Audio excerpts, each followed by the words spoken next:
Before we even get into the details, file numbers are read, the lawyers are in place, and already, there's tension in the room. When a hearing starts this formally, you know something serious is about to unfold. File numbers 241968. Ms. Kaufman is here with Mr. Stickley, the Chief Public Defender. Autumn Kiefer is here. Mr. Stickley, here's what I understand. The defendant was here today for .087 at 9:40 in the morning. Let that sink in. That's above the legal limit before most people have had their second cup of coffee. And she drove herself here. That's not just poor judgment. That's a direct violation staring the court in the face. Probation review with her probation officer, Autumn Kiefer. Autumn smelled alcohol, gave the defendant a breath test, and the result was .087. Correct, at 9:40 a.m. And she drove here. So it is a condition of her probation that, I'll just read it the way it's in the order. It's an old order. She was sentenced to 93 days, credit 2, 91 days to serve, and I deferred a few. So she has 88 jail days hanging over her head. It is a condition of her probation that she take a test upon demand of any police or probation officer. Refusing a test, missing a test, or positive. The history here is staggering. Multiple DU is probation already in place, and now another arrest. In legal terms, this is what's called a pattern of conduct. And patterns carry weight in sentencing because they tell the judge this isn't a one-time slip, it's a repeated risk to the public. The test will cause an immediate one-day jail term and whether potential probation violation consequence. So the defendant got arrested on May 26th, which resulted in this conviction, May 26th of 24. She was in a crash and her blood alcohol was .294. She got arrested again on August 7th for drunk driving and file number 241471 SD. Her blood alcohol at that time was .244. She was on bond on the earlier case when she got arrested on the second case. Prosecutor dismissed the second case. It was a freebie, and she was placed on probation on this case under the theory that she would be a great sobriety court candidate.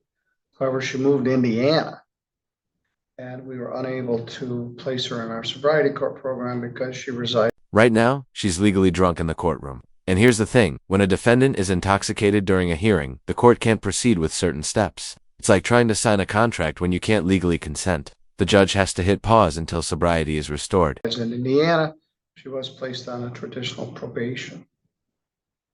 She got arrested for drunk driving again on June 19th in LaGrange County, Indiana, has an arraignment in LaGrange County, Indiana on June 30th. So she is a danger to the public.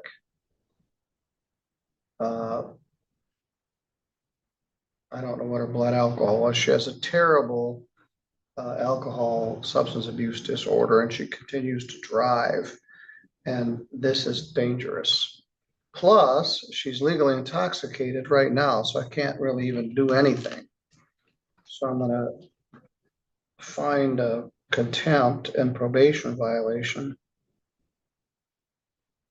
And it's going to be taken into custody, and we'll address this tomorrow when she's sober.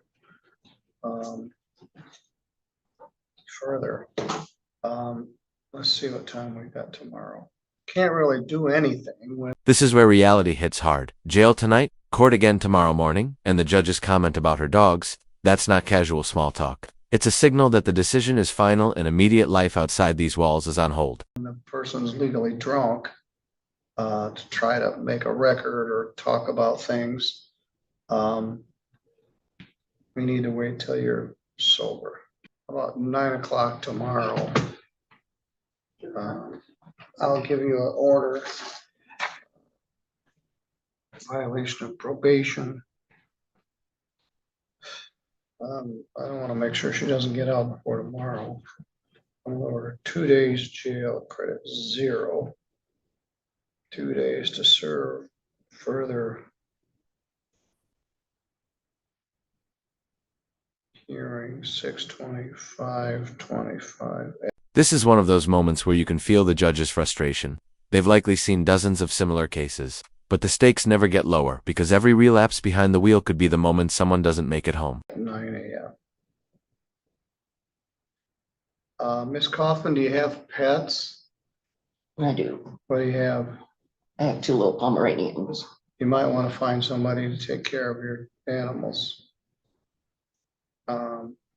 All right, you're going to jail. I'll see you tomorrow morning at 9 a.m. when you're not at .08, and we'll talk further about this. Your Honor, I'm sure there's protocols at the jail, but just to put everybody on alert, I am concerned about the possibility of some withdrawal issues in the next 24 hours. So if that can be noted or something, make sure that we keep an eye out for. All right, we'll do that.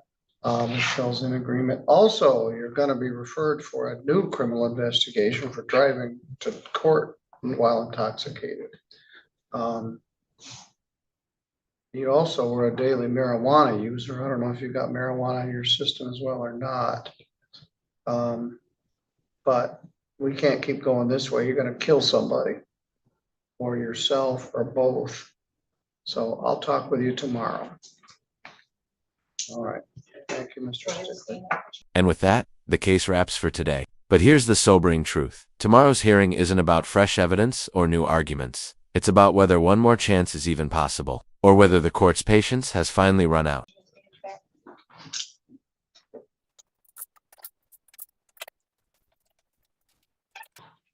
Sir, PB and contempt? Yes.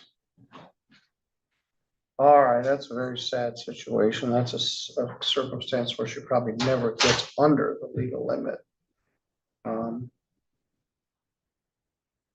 All right, Mr. Stickley, we'll take another crack at this tomorrow after arraignments. 9 o'clock ought to be about when we're done with those. Yeah, I'm actually not here tomorrow, Your Honor, but I'll give Jeanette the heads up. Well, she should be here for the regular arraignments. We'll just ask her to stick around. Yeah. All right, thank you, Autumn. Every day has something new. We'll call Never know Ridge County and when see if it's they gonna can get to her happen. house to get those dogs out of there. She, I got something to call too. Oh, I was gonna say, cause I asked her if she had anybody, and she's like, no, I don't have anybody, like a neighbor, you live in the mobile home park, no, I have nobody, so I can't leave them there for 24 hours, so, All right, thank you both. thank you. All right, as I said, every day it's something new. But something new is sometimes something old. Seeing it again and again doesn't make it any easier to watch.